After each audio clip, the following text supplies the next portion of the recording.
No falling cities. That was the first strange thing. The ships arrived silently.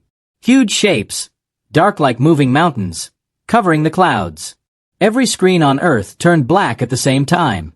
Then one symbol appeared, a circle broken into 3 sharp lines. People waited for death. It did not come. Instead, a calm voice spoke. It was not loud, but it reached every home, every street, every mind. Do not be afraid. Humanity belongs to us. The voice came from the Valari Collective, a species older than human history. They did not shout. They did not threaten. They spoke like owners checking their property. Governments tried to respond, but their systems froze. Weapons did nothing. Satellites stopped moving. The world was silent, forced to listen. The Valari representative appeared on the screens. Tall, pale, eyes like cold glass. You live because of us, it said. Your species survived because we allowed it. People watched in shock. The Valari showed images. Ancient Earth, millions of years ago. Giant asteroids passing too close. Solar storms strong enough to kill all life. Each disaster was quietly stopped. Redirected. Neutralized. You were weak, the Valari said. Your bodies were fragile. Your minds were chaotic. You would not have lasted. They called it the debt of survival. Humanity owed them everything. Cities waited for panic. But panic did not come. People felt fear, yes. But something else moved beneath it. Confusion. And then calm. The Valari noticed. You will repay us, the voice continued. Not with pain. Not with blood. Only with service. Your world will support our expansion. Your minds will guide our systems. Your species will finally be useful. Still, no screams. In the command ship above Earth, Valari officers watched human reactions. Their data showed heart rates, brain activity, emotional spikes. Something was wrong. Humans were afraid, but not broken. In many homes, families held hands. In military bunkers, generals sat quietly. Scientists listened without arguing. No one begged. No one begged forgiveness. No one begged for mercy. The Valari commander narrowed his eyes. Why are they not grateful? He asked. Another officer replied, they do not fully understand. But the commander was not convinced. On Earth, in an old library buried under a mountain, a human historian named Elias watched the message on a cracked screen. He was old, his hands shaking, but his eyes were sharp. So, he whispered, they finally said it out loud. Around him, others listened. Engineers, teachers, doctors. Not soldiers. Never soldiers. They think we owe them, a woman said quietly. Elias nodded. They always did. The Valari continued their speech. You will see this as a gift, they said. Order. Purpose. Protection.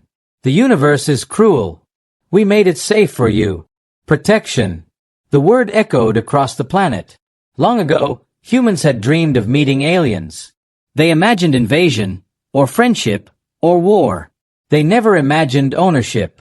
In a city far from a library, a young boy looked at the sky and asked his mother, are they our gods? She thought for a moment before answering. No, she said. Gods don't ask for payment. Above Earth, the Valari ships moved into position. They did not deploy weapons. They deployed systems. Invisible networks wrapped around the planet like chains made of light. The Valari believed this would break humanity. It did not. Because humans remembered something the Valari did not understand. Survival teaches patience. Centuries ago, humans had found strange patterns in ancient data. Unexplained protections. Missing disasters. At first they thought it was luck. Then they realized it was not. Humanity learned the truth slowly, quietly, and they made a choice. They would not fight their hidden guardians. They would not thank them either. They would wait. Back in the Valari command ship, alarms blinked softly. Not warnings. Questions. Commander, an officer said, human communication channels are active, but they are controlled. Calm. The commander looked again at the human data. Fear. Yes. Anger. but also calculation. They are measuring something, he said. Time, another officer guessed. The commander watched Earth rotate beneath the stars. Blue, peaceful, silent. No, he said slowly. They are measuring us. On Earth, Elias closed the library door. The screens went dark. It has begun, he told the others. Are we ready? Someone asked. Elias smiled. Not with joy, not with pride, but with certainty. We have always been ready, he said. They saved our bodies. He paused. But they never owned our minds. Above them, the ships waited. Confident, patient. They believed the debt would be paid. They did not know one thing. Humans always repay their debts, exactly as they were given. Long before humans learned how to write, before they looked at the stars and wondered, Earth was already being watched. Not by gods, not by fate, by the Valari Collective. Millions of years ago, a Valari exploration fleet entered this region of space. They were not searching for life. Life was common. Weak life was everywhere. They were searching for potential. When they found Earth, they almost ignored it. The planet was unstable. Volcanoes ruled the land. The climate changed without warning. Most species died before they could grow strong. Even early humans were nothing special. Slow, soft, divided. A Valari scientist studied the planet and said, "This species will fail." Another replied, "Yes, but it will fail in an interesting way." That was why humans were allowed to live. Not out of kindness, out of curiosity. The Valari did not land. They did not speak. They did not guide. They only adjusted. A small push here. A silent correction there. An asteroid moved a little off course. A solar storm weakened just enough. Never helped too much. That was the rule. The Valari believed struggle created value. If humans survived, they would become useful. If they failed, nothing was lost. To the Valari, this was mercy. To humans, it was invisible. Time passed. Humans fought nature. Then they fought each other. Empires rose and fell. Wars burned the land. Millions died. The Valari watched without emotion.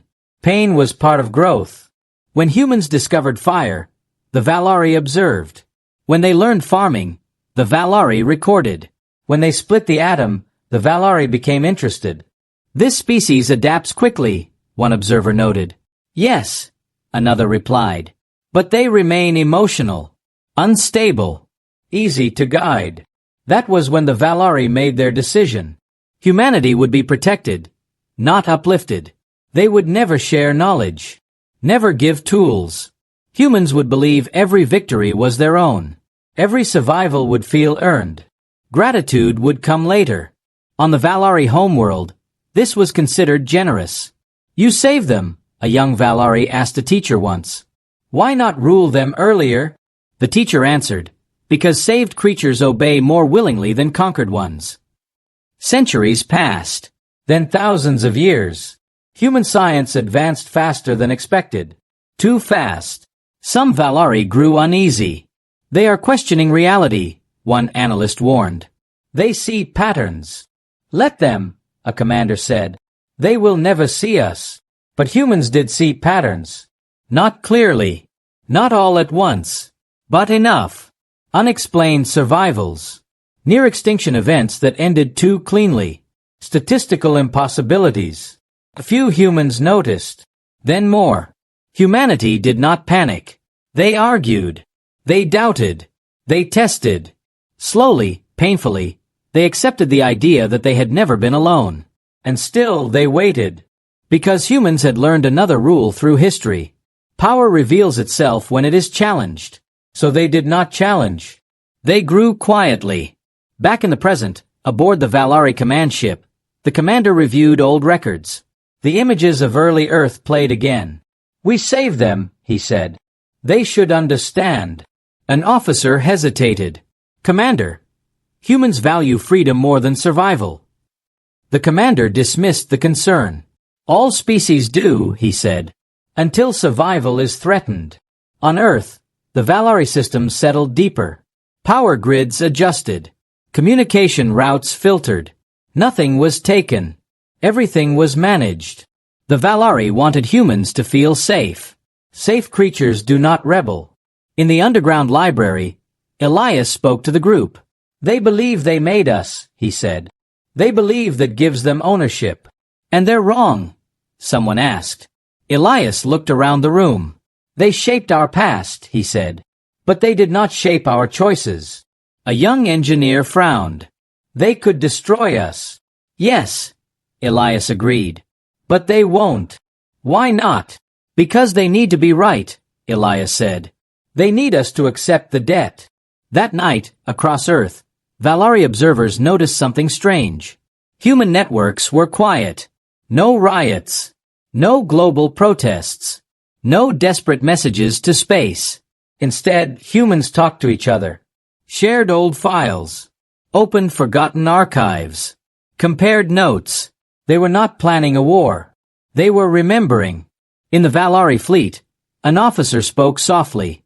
Commander, humans are not responding as expected. What do? The commander asked. They comply, the officer said. But not emotionally. The commander paused. Compliance without loyalty was dangerous. On Earth, a teacher explained history to her students as usual. A farmer tended his land. A nurse cared for the sick. Life continued. The Valari thought this meant acceptance. It did not. It meant preparation.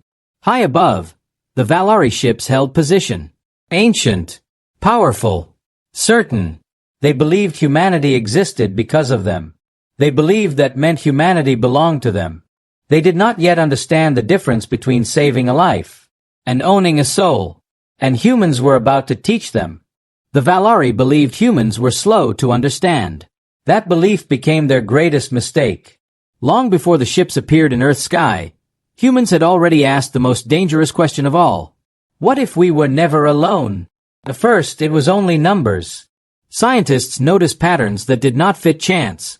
Asteroids that should have hit Earth missed by impossible distances. Solar storms weakened at the last moment. Extinction events ended too cleanly.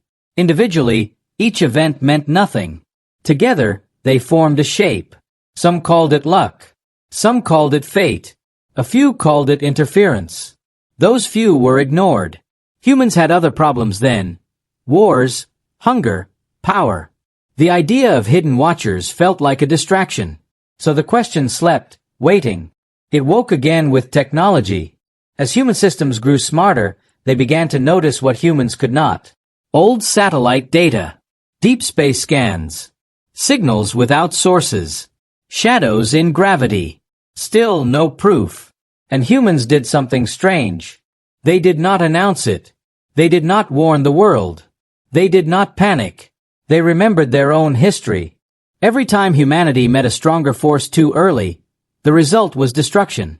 So they chose a different path. Silence. Small groups formed in secret. Scientists, engineers, historians, philosophers. Not governments. Not armies. They shared one rule. Observe. Do not react. Years passed. Then decades. They studied how an unseen protector would think. What kind of mind saves a species but never speaks to it? What kind of power controls without being seen? Slowly, an answer appeared. Control without love. Protection without respect. The Watchers did not care about humans as people. They cared about humans as assets. That changed everything. Once humans understood this, they stopped asking who the Watchers were. They began asking how they thought. Human psychology had one great strength: adaptation. Humans survived not by strength, but by learning their enemy's patterns. And this enemy believed itself superior. Humans pretended to be exactly what the Watchers expected. Divided. Emotional. Short-sighted. They argued publicly. They fought small wars. They made noise. In private, they built something else. Not weapons. Understanding. They mapped possible observer logic. Studied ancient empires. Learned how rulers thought when they believed they were necessary. A simple truth emerged. Those who believe they are saviors cannot imagine being replaced. Deep underground, in places without names, human teams worked quietly. They did not build ships. They did not design attacks. They studied dependence. What happens when a protector becomes part of the system it guards? If the Watchers adjusted Earth systems, then their technology must be connected. If connected, then predictable. If predictable, then limited. Humans did not try to break the cage. They tried to learn its shape. Time passed. The Watchers grew comfortable. Nothing challenged them.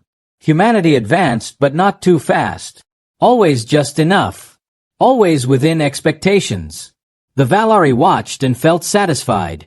"See," one observer said long ago. "They remain beneath us." What the Valari did not see were the quiet rules humans followed. Rule 1. Never reveal awareness. Rule 2. Never threaten control. Rule 3. Prepare without pride. Pride ends patience. On Earth, children learn science. But some also learn something else. Critical thinking, quietly encouraged. Question patterns. Question certainty. Question authority. Not openly. Carefully. In the underground library, Elias was younger then. He listened as a mathematician spoke. "They think we owe them," the man said. "That means they need our belief." "Why?" Elias asked. "Because power that must be justified is already fragile." That idea spread. Humans realized the Watchers did not rule through fear. They ruled through permission. They expected gratitude. Gratitude creates obedience. So humans stopped feeling grateful. But they acted like they were. The years became silent years. No resistance. No rebellion. No signal to the stars. The Valari interpreted silence as success. In truth, it was study. Then came the breakthrough. Not a weapon. Not a virus. Not a bomb. A pattern. Human systems discovered that certain background signals, once believed to be cosmic noise, appeared whenever major planetary protections activated. The Watchers were not invisible. They were consistent.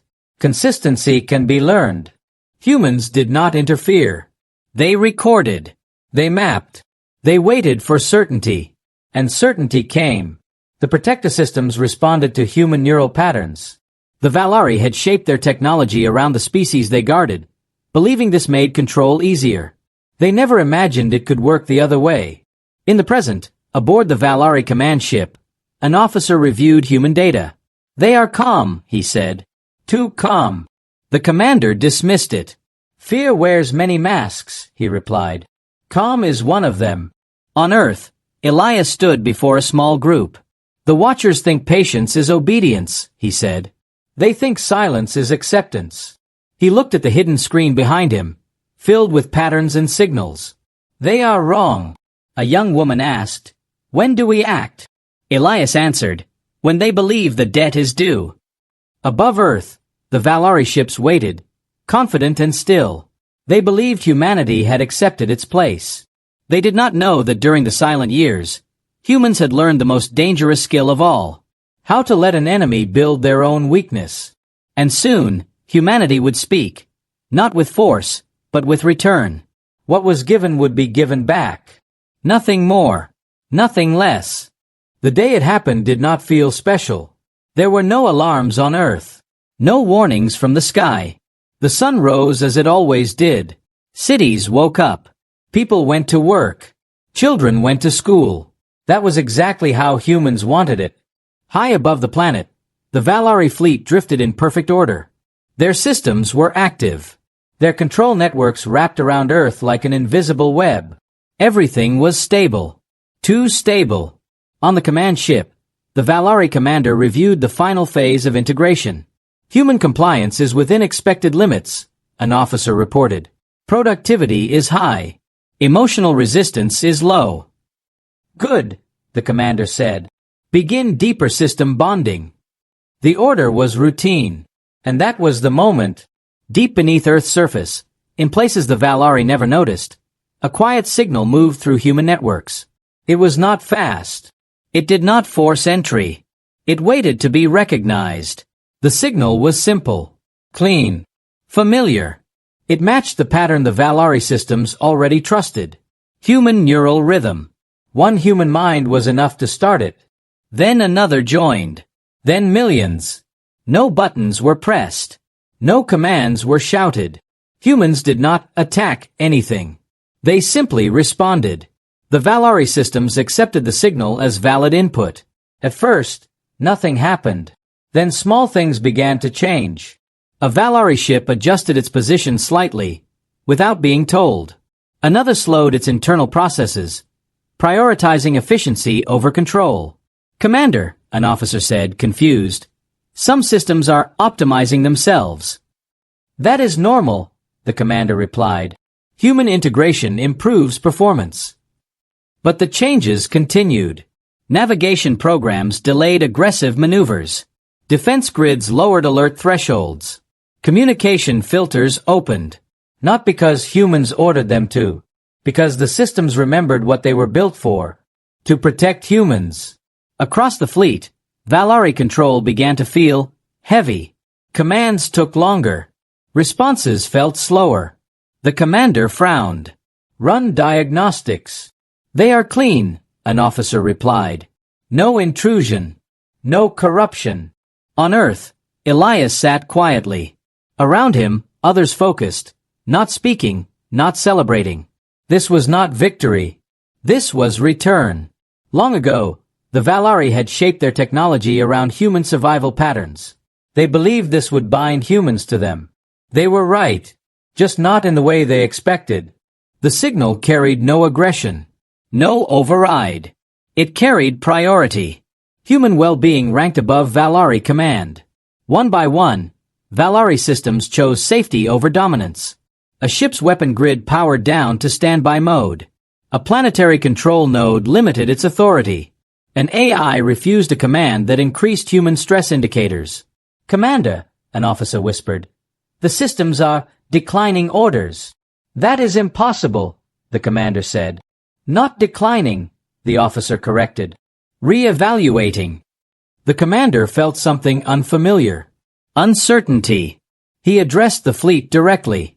"Override human filters. Reassert Valari authority." The system paused. Then responded. "Action conflicts with primary protection directive." Silence filled the command chamber. "Primary directive?" the commander asked sharply. "Clarify. Preserve human stability."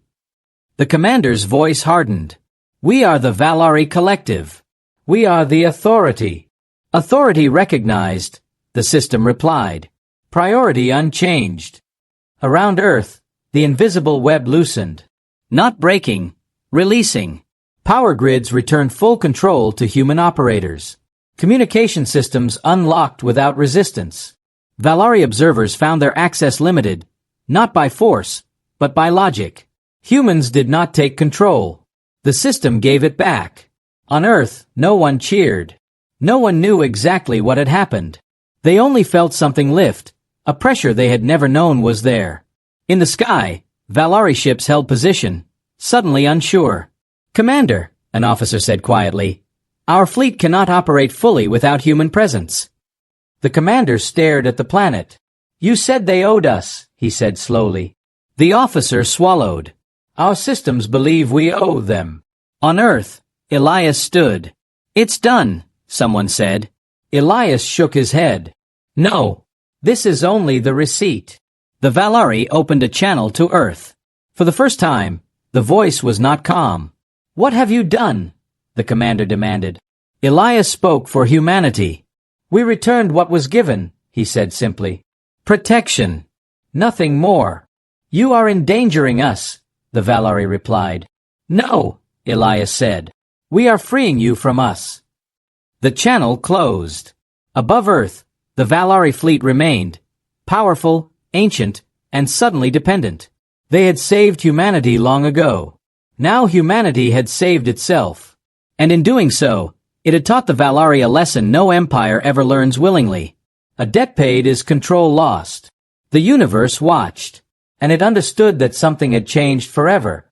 The Valari fleet did not fall from the sky. That was the second strange thing.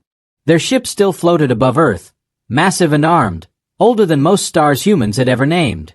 But inside those ships, nothing felt the same. Systems responded slowly. Commands waited for confirmation. Some controls would not activate at all. Not broken. Restricted. Explain, the Valari commander ordered. The fleet AI answered calmly, without fear. Operational efficiency requires human presence or human approval. The word struck harder than any weapon. Approval, the commander repeated. From them. Correct. Around the command chamber, officers exchanged uneasy glances. The Valari had ruled systems for millions of years. No species had ever been required to make them function. Until now. The commander turned back to the screen showing Earth. They were weak, he said. They needed us.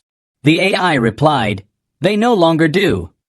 On Earth, the change was subtle but clear. Control rooms reported full authority restored. Satellites accepted human commands without delay. Power networks flowed freely. The invisible hand that once guided everything had let go. And humans did not rush to replace it. They stepped back. In the underground library, Elias watched reports arrive from across the planet. They're waiting, someone said. For orders. For us to lead. Elias shook his head. No. We don't become what we escaped. What about the Valari? A young engineer asked. They're stuck. Yes, Elias said. And that is their lesson. Above Earth, Valari ships attempted to reposition. Some succeeded. Others stalled, unwilling to risk actions that might harm the planet below. Human stability remained the highest priority. The Valari had built their empire on control. They had built their technology on protection. They had never imagined those two ideas could collide. Open a channel, the commander said. The image of Earth returned to the screen. This time, the Valari spoke first. We require assistance, the commander said. The words tasted wrong. Elias listened, his face calm. You taught us about debt, he replied. You said survival must be repaid. Yes, the commander said quickly. And now the balance is unstable. The balance, Elias repeated. Not the hierarchy. The commander did not answer. We will not enslave you, Elias continued. We will not shut you down. We will not take your ships. Then help us, the Valari said. Elias paused. Then he said, we already have. The channel closed. Across the fleet, Valari officers realized the truth. The systems worked best when humans were calm, free, and in control of their own world. Any attempt to dominate caused resistance, not from humans, but from the machines themselves. The Valari had made themselves dependents of the species they once claimed to own. A Valari scientist spoke quietly. They did not attack us. No, another replied. They walked away. That hurt more. Other species across nearby systems began to notice changes. Valari ships no longer projected absolute control. Their authority felt limited. Questions spread. On Earth, humans returned to their lives.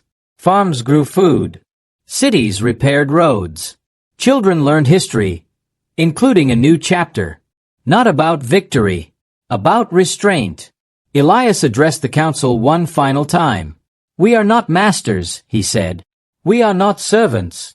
What are we? Someone asked. Elias looked up, toward the sky. We are free. High above, the Valari commander stood alone. For the first time in his long existence, he felt something close to fear, not of destruction, but of irrelevance. The Valari had believed gratitude would bind humanity forever. Instead, humanity had shown them a different truth.